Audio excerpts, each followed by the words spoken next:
The power of a process depends on the energy transferred or work done and the time the process takes.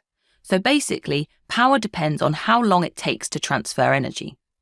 As an equation, that is, power is equal to energy transferred divided by time. In symbol form, that is P equals E divided by T. Remember that work done is the amount of energy transferred when a force moves an object a certain distance. So we can rewrite the equation for power in terms of work done. That is, power is equal to work done divided by time.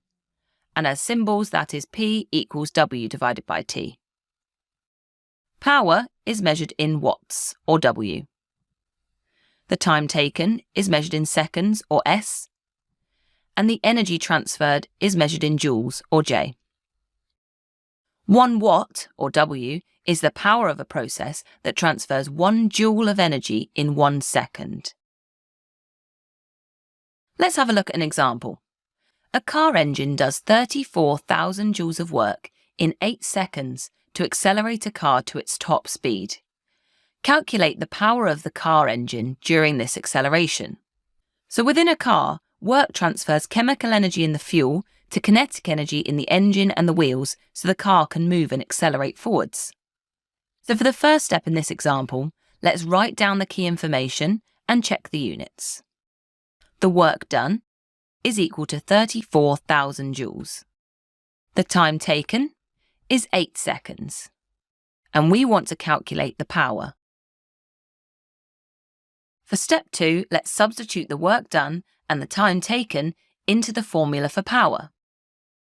Power is equal to 34,000 joules divided by 8 seconds. And that gives us 4,250 watts. Remember, it's really important that you include your units in your answer. Let's have a look at another example. A 2,400 watt kettle takes 4 minutes to boil a litre of water. Calculate the energy needed to boil a litre of water.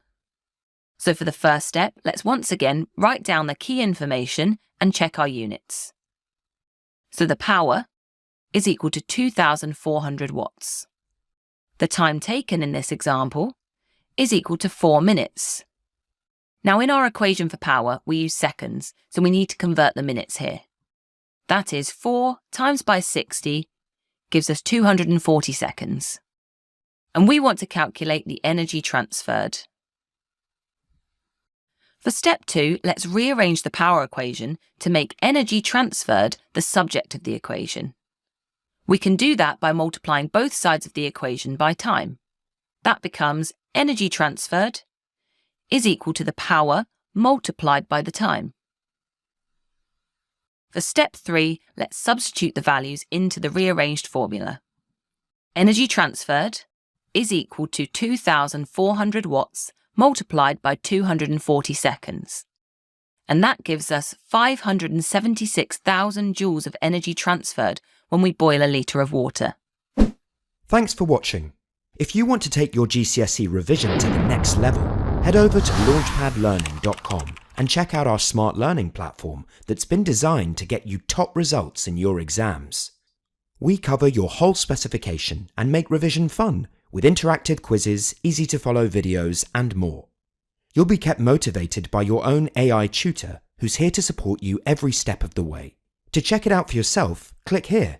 Or click here to keep watching a selection of the videos from our full GCSE Physics course. See you there!